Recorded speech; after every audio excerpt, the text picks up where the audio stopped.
Hello and welcome to this bonus episode of Straight Talk on Portland's daytime camping ban. I'm Laurel Porter. We had a great conversation with my guests on this week's episode of Straight Talk, but we ran out of time. So we are continuing our discussion here with Scott Kerman from Blanchet House, Liz Starkey from Rosehaven, and Kaya Sand joins us from Street Roots. Thanks again for being here. Thanks. You, Laura. Well, one of the things that we didn't get to dive into as much as we would have liked in the main episode was about Portland Street Response, because I know you're all really passionate about it. So let me tell folks a little bit more, remind you a little bit about what Portland Street Response is all about. It includes a team of mental health crisis responders trained for non-criminal crises. It's a program to help people experiencing a mental health crisis or homelessness to get the help they need without the threat of facing arrest. But its future appears threatened. Commissioner Gonzalez, who oversees the Fire Bureau, where Portland Street Response resides, institute a hiring freeze in February and stop the distribution of tents and tarps to people. And he says the program needs, in his words, fine-tuning. So Kaya, you've written a blog about this, and I know you're really passionate about Portland Street Response. How do you feel about where it's going right now? Yeah, well, Portland Street Response was on a really successful path, and every 6 months there's been an evaluation by Portland State that's measured its impact, and it was a pilot in 2021 March, and then it became a fully citywide program in 2022. And this past March, it was supposed to have gone 24/7, but Commissioner Gonzalez froze hiring in February. And so what happened was essentially a broken promise to people in Portland. And folks will hear him now say he supports it, but he thinks it hasn't been done right, or he thinks it has to be slower. There is nothing backing that up in terms of expert evaluation. So I think it's really important people realize that, and that in fact it's kind of a destruction actually method of Portland Street Response. Unfortunately, we should be able to get Medicaid funding. There's a lot of things that if we were able to go 24/7 that would be possible, but instead, by stripping back the staffing, by stripping back the supplies, by not actually expanding the call types, which plenty of police officers would also like being able to do welfare checks inside, they're rendering it less effective. So if viewers call for Portland Street Response and don't get a response, just keep it in mind that actually this is an intentional effort to undermine the program, and it's going to take all of us to fight. So please do contact your city commissioners if you care about Portland Street Response, and say that we need to be expanding it, not retracting it. Scott, I know you have pretty strong feelings about it as well. Yeah, I mean, the truth of the matter is that for the length of this crisis, we've had almost no recourse at the city or the county level. There's just no one to call. I mean, the Ghostbusters isn't out there.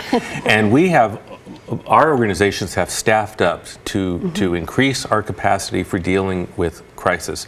But there's still a limit when we need help. And 911 is not necessarily the appropriate call for police to come out. And so we have a lot of hope in Portland Street Response, and it's actually very dispiriting to see what's happening to it, and it really makes us feel like we're on our own again. Well, you were telling me that, in your opinion, it was one of only a couple of programs that the city or county has that makes a difference. Yeah, in terms of things that have come from the city or county, there was a harm reduction program at the county where they were coming to Blanchet House and handing out Narcan to people coming to us for meals. And that was extremely successful until July 1st, when the funding went away, and now that program is gone. So now there's Portland Street Response, and it appears to be on life support, and we're concerned about its future. And Liz, how about from Rosehaven's point of view? It's a huge resource for us. You know, there are many folks in our shelter. Like I said, we're serving about 150 people a day, and those folks that are at really extreme crisis, once it gets past the point that our staff can de-escalate, we do sometimes have to call for help. And Portland Street Response is who we call, because a uniformed officer can oftentimes make the situation more complicated. But the only issue I've ever had with Portland Street Response is that there just isn't enough of it. They had a very limited queue, and now that they're scaling it back, we're really concerned. And you know, Laurel, I think it's worth adding too that oftentimes one jurisdiction of the government is harming the other. So with this camping ban, for instance, it's actually putting a lot more pressure on the libraries and county resources and jails. And so the librarians themselves. Because a lot of people will go to the libraries during the day, right? They'll go to the libraries during the day when there's the camping ban, or even now, and the librarians need Portland Street response, right? So when the city pulls back these resources, it does impact county workers too. Let's talk about the communication that you all received about the camping ban. Liz, what are your thoughts about how effective that was? Well, nobody talked to us. We were privy to an internal document that was shared with us by Scott, that when people were asking, hey, where can people go during the day? Because there's a very long list of places where people cannot camp. And when they were asked, where can people go? They said, well, they can go to day shelters. And we went, what? But you don't give us any funding, and we're a part of your plan, and we're already at capacity. Funny enough, the day that happened was actually the first day that we had to pause services at Rosehaven because we were so busy. We had to ask a few people to wait outside, and we'd never done that before, so it was really sobering for us. We heard you talk about Narcan, Scott. Well, let's talk about the fentanyl crisis and what role that's playing on what we're seeing on the streets. How would you describe what you see outside Blanchet House? It's frightening. Our staff has turned into first responders. Not a week goes by that someone on my team isn't called to save a life. That's not necessarily what we're designed for, but it's what we do. I mean, all of us here, we are mission driven. You talk about the homeless industrial complex. We are not driven for profit. We are non-for-profits, right? Yeah. We are driven by mission. We're driven by wanting to help people. And if that means saving a life, it's something that I'm really proud of our staff that they have stepped up to do. A lot of people blame Measure 110, the passage of Measure 110 that decriminalized possession of small amounts of hard drugs. They say it's coincided with the crisis we're seeing on the streets. Do you all think Measure 110 has anything to do with it, Kaya? You know, I think if you look at the CDC statistics, you'll see that every single state is hard hit by fentanyl. I mean, fentanyl is brutal. And some of the things that we're all dealing with in every state across the country is the fact that fentanyl is unreliable. In other words, people have different levels of tolerance when they're using a drug like this, and when they don't know what they're taking, that's what often can cause them to overdose. It is extremely addictive. They have to take it many times a day in order to keep up with their physical needs. It's very hard to detox from. You can medically detox. We need more support for that. So I would say when folks say blame 110, I feel like that's looking at the wrong cause, right? We're dealing with a very cheap, potent synthetic drug that is impacting the entire country. In fact, in some areas, impacting it in another really acute way, and that is because people are injecting it. Locally, they are smoking it more, which is a little bit safer because people don't run the risk of hepatitis, HIV, endocarditis, and other infections.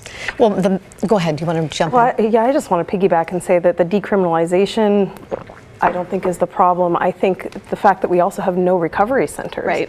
I was actually working with a guest today who tried to get into a recovery center and was turned away today because they were told that they have too much need because of their traumatic brain injury and that they need inpatient care. They were given no referral, and there is no resource that I am aware of that this person can access. So they came to Rosehaven in crisis and met with one of our advocates. And that's just one example of these gaps that we're filling. So we need something like that, a detox center.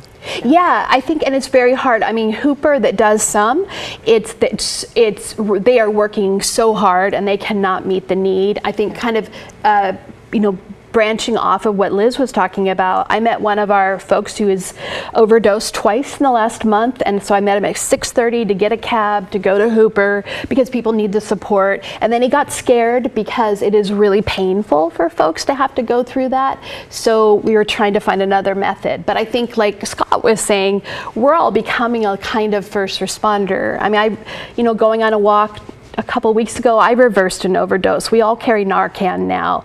I will say that it is at least a way to save lives when we can see people.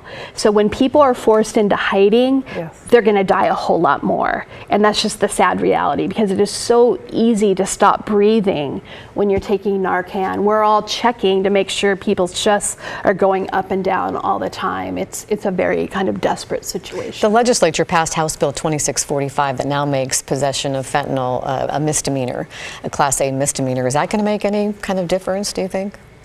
I mean, I think just, what Liz was talking about, we need detox, we need, and we need recovery, and we need more of both. So more resources. So I hear you through our main episode and through this bonus episode. We need more resources. We need more people to go into the field, into what you do, into mental health services, because we need all these services, but you need staff, right? And what you do sounds so hard. People must be thinking, how do you do what you do? And how do you encourage people to go into your fields? Liz. It's hard, and it's hard to get staffing funded, and so that is a part of a mission that I think all of us are trying to make happen. And there was a short-lived Senate bill, that 606, that was the Nonprofit Modernization Act, talking about this too. But we are advocating for livable wages, because this is hard work, and you can't expect somebody to make an unlivable wage and be saving a life day to day. So we need to be able to pay our staff, and we need to be able to give them time off. And as I asked Scott a question, we want to put the websites up again for Street Roots and also for Blanchet House in Rosehaven if you would like to get more information, if you'd like to make a donation. What about what you do? What do you want to say to people and maybe encourage them to go into the field? Yeah, I mean, I think it's truly difficult work, but it's the most rewarding work I certainly have ever done. And I think that there's a lot of people that I encounter in this work and are just so driven by their passion to help people wherever that's coming from. For some people, it comes from a place of faith. From some, it's their own lived experience and an opportunity to give back. But we make differences in people's lives every day. And not every outcome is a positive one. Unfortunately, we have all experienced a lot of tragedy and even death in our work. And so I think rather than people blaming us for what's happening in our society, I think should recognize that we're really here to try to lift everybody up. Well, thank you so much for everything that you do. Liz Starkey, Scott Kerman, Kaya Sand, thank you for joining us for this bonus episode of Straight Talk. I hope I see you next week for Straight Talk. Have a great week.